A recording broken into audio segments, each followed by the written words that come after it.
नमस्कार, मी सपना दांडगे. गर्जना मराठी न्यूज चॅनलमध्ये आपले हार्दिक स्वागत आहे. आज आपण पाहणार आहोत आजच्या विशेष घडामोडी. प्रधानमंत्री नरेंद्र मोदी यांच्या आर्थिक सल्लागार परिषदेचे अध्यक्ष विवेक देवराव यांनी लिहिलेलं आर्टिकलने राजकीय क्षेत्रामध्ये खूप मोठे उधाण आले आहे. यामध्ये भारतीय संविधान बदलण्यावर जोर दिला जात असून विरोधकांनी सरकारला घेरण्याचे काम करीत आहे. जर देश वाचवायचा असेल तर भारतीय संविधान सुरक्षित असलं पाहिजे यावर सुप्रीम कोर्टाचे वकील यांनी आपले मत व्यक्त केले. ते आपण शेवटपर्यंत ऐका व आपली प्रतिक्रिया अवश्य नोंदवा. जो लोग डायरेक्टली या इनडायरेक्टली प्रधानमंत्री और होम मिनिस्टर की तारीफ करते हैं, मिलने जाते हैं, मैं सीरियसली इस बात को बता रहा हूं, मिलने जाते हैं, उन लोगों का बायकॉट होना चाहिए. वो गद्दार हैं.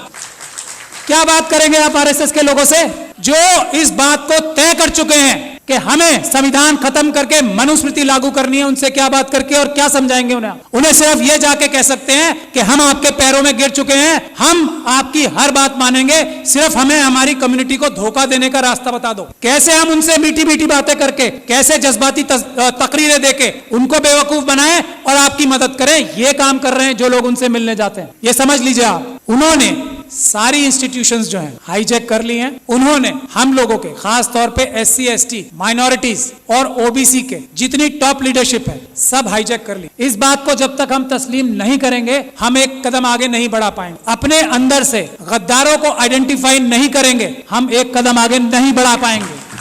सबसे पहला काम है, हम लोग इतने कमजोर नहीं हैं, समझ लीजिए आप, ये गद्दार हैं जो हमारे पैरों में बेड़ियां बांध रहे हैं. आइडेंटिफाई कीजिए उन गद्दारों को जो डायरेक्टली या इनडायरेक्टली ये बोलते हैं कि हेमंत बिस्वा शर्मा एक बहुत अच्छा चीफ मिनिस्टर है. आइडेंटिफाई कीजिए ऐसे लोगों को और उनको पनिश कीजिए, उनका सोशल बाइकआउट कीजिए. ये तो हम आराम से कर सकते हैं. दो रास्ते हैं. कोर्ट का रास्ता है लेकिन सुप्रीम कोर्ट वो रास्ता नहीं है. कोर्ट का रास्ता जब है जब हम बहुत सारे केसेस, रोज ये पूरे देश को लूट के खा रहे हैं आरएसएस और बीजेपी के लोग, हम multiple cases grass root level पे बहुत सारी जगह पे करें, एक एक आइडेंटिफाई करें आरएसएस के कार्यकर्ता को कि कौन स्कूटर पे चलता था और आज मर्सिडीज में चल रहा है, उसको आइडेंटिफाई करें, उसके खिलाफ करप्शन के केसेस करें. ये एक काम करना होगा हमें. दूसरा, अगर हम पीसफुल प्रोटेस्ट करके जेलों में जाने के लिए तैयार नहीं है तो ये सब बातें बेकार हैं. अगर हम लाठी खाकर जेलों में जाने को तैयार नहीं है, अगर हम गोली खाकर जेलों में जाने को तैयार नहीं है तो ये सब चीजें बेकार हैं. ये चाहते हैं कि ये हम करते रहें और वो जो काम कर रहे हैं वो करते रहें. तो पहला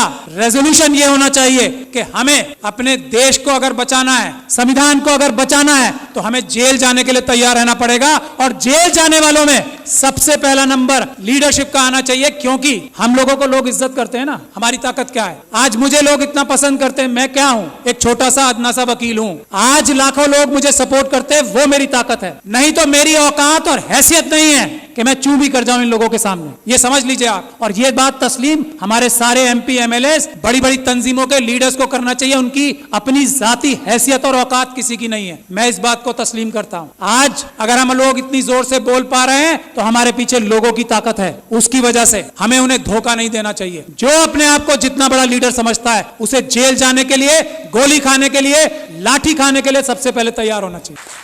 आज और जो ऐसा नहीं करता, जो इसके लिए बहानेबाजी करता है, मसलियत बताता है कि ये मसलियतन जो है ना, लफ्ज बोलने वाला गद्दार है. मसलियतन ये नहीं बोलेंगे कि मैं जेल जा रहा हूं. मसलियतन हमें प्रोटेस्ट नहीं करना चाहिए. गद्दार, बेईमान, ये हमें बोलना पड़ेगा खुल के. एक बात. दूसरी बात, ये हमारा सबसे पहला इशू आर्टिकल 1 होना चाहिए कॉन्स्टिट्यूशन का. आर्टिकल 1 क्या है? भारत की जो सीमाएं है ना उसको अक्षुण्ण रखना. चाइना 2000 किलोमीटर हमारी जगह खा गया है. हम किसी और मुद्दे पे बात नहीं करेंगे. दो मुद्दे हमारे शुरुआत के होने चाहिए और हमें होम मिनिस्टर का, हमें प्राइम मिनिस्टर का घेराव इस बात पे करना चाहिए कि चाइना से हमारे देश की सेना अपनी जमीन वापस लेने के लिए बेकरार है. तुम डरपोक हो जो उन्हें रोक रहे हो. इसके लिए हमें प्राइम मिनिस्टर का घेराव करना चाहिए. ये आर्टिकल 1 है. इसके लिए करें और आगे जाके गोली खाएं. इसके बाद क्या? 2000 किलोमीटर हमारी, जिसको अलग अलग जबानों से हम कहते हैं, कोई भारत माता कहता है, हम भारत देश कहते हैं, उसमें से 2000 किलोमीटर कोई ले गया और हम यहां बैठ के डिस्कशन करेंगे? नहीं. या तो प्रधानमंत्री इस्तीफा देंगे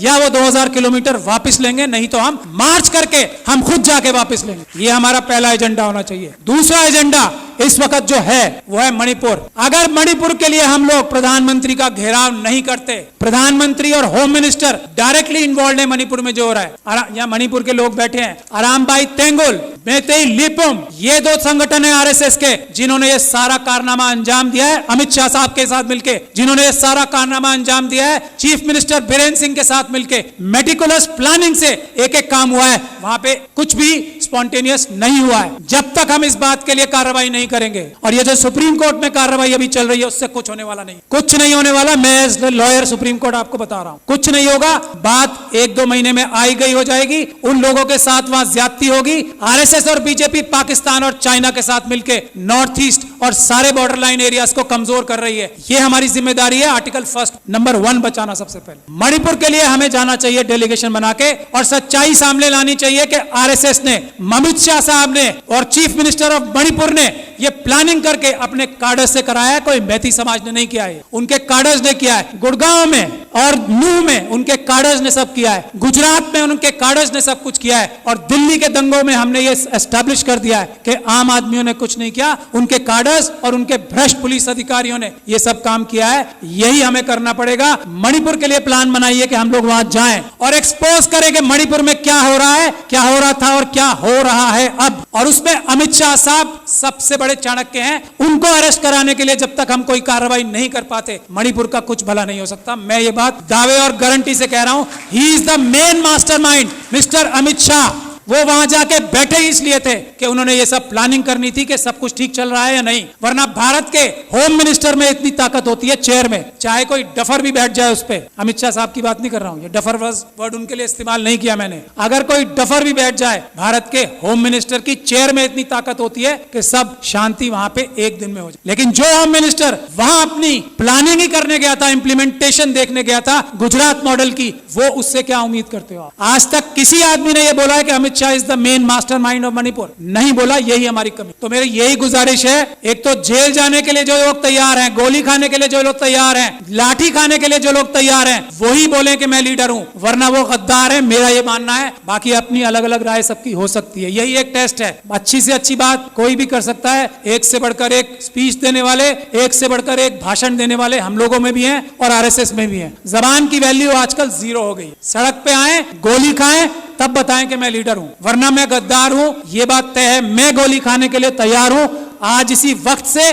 और जब आप लोग दावत देंगे कि गोली खाने के लिए सबसे आगे मैं रहूंगा, मैं ये गारंटी दे रहा हूं अपनी तरफ से। और मैं ये उम्मीद करता हूं कि इस हॉल में बैठा हर एक इंसान जो अपने आप को लीडर कहना चाहता है, वो गोली खाने के लिए, इस वक्त देश बचाना है तो गोली खाने के लिए तैयार रहना पड़ेगा। अमित शाह साहब को मणिपुर के लिए अरेस्ट कराना जरूरी है। इसके लिए हमें कार्रवाई करनी पड़ेगी। मेरी जहां भी सर्विसेज आपको दरकार होंगी, मैं वॉलंटियर करता हूं अपने आप को। बहुत बहुत शुक्रिया। जय भीम, जय भारत।